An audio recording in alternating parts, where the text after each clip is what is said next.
Rabbi gfir verham ve ente hayrur rahim. Şikayet etmeme yani. Memleket beni sürgüne gönderenlere, hapishanelerde bana yer hazırlayanlara, aylarca beni ihtilattan men edenlere, tecrit yaşatanlara hakkımı helal ettim diyor. Yiğitlik budur. Aziz kadere de derim ki ben senin bu tokatlarına müstahaktım. Ve bir yerde yine kendiyle yüzleşirken, nefsiyle yüzleşirken der ki, ben şimdiye kadar çektiğim şeylerin sebebini şimdi anladım. İmana ve Kur'an'a hizmeti, maddi manevi füyuzat hislerime feda etmekliymiş diyor. Demek ki insan o mefkure istikametinde koşturur dururken bir köylan gibi, kalbi durma pahasına koşturur dururken, ben bununla cennete gireyim, onu o istikamette bile peylese bence bir yönüyle yine sapmış demektir bu.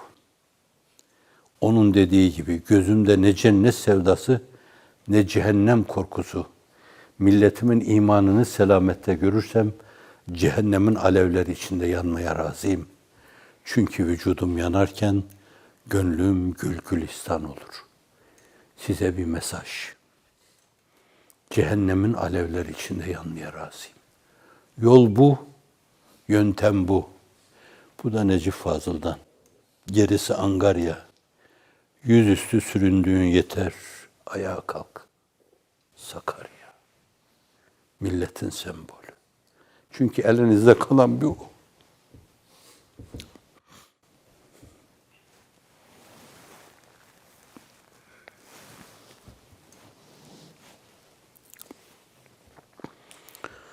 Keşke hislerime yenik düşmesem.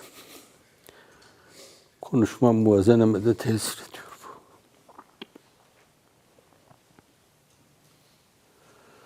Ben dilerim inşallah bundan sonra o tehlike olmasın.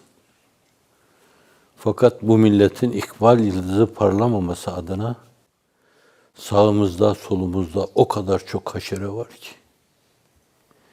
Ne batılı mütecavizler, ne de şarkın münafıkları çok rahat bırakacağı benzemiyorlar. Çepeçevre bir düşman çemberi içinde gibi bir halimiz var. Bütün bunların arasından sıyrılarak esasen o bir Osman Gazi, bir Orhan Gazi, bir Süleyman Şah, bir Murat Hudavendiyar, bir Fatih Mehmet firasetiyle, kiyasetiyle, fetanetiyle onu tıpkı bir topu değişik böyle o futbolcuların arasından sıyrılarak kaleye gönderme gibi. Bir firaset eseri. Teknik, sağlam bir diplomasi. Arif'in gönlün huda gamkin eder şad eylemez. Abdi makbulunu Mevlası azad eylemez. Makbul iseniz size ağlamak düşmüştür. Gözyaşlarınızı ceyhun ederseniz onun içinde yüzleyeceğiniz zevraklarla sahili selamete çıkarsınız. Kayık demek.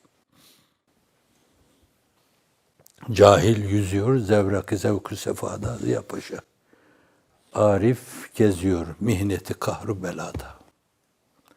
Günümüzü ne güzel ifade ediyor. Cahil yüzüyor, zevrak-ı zevk-ı sefada.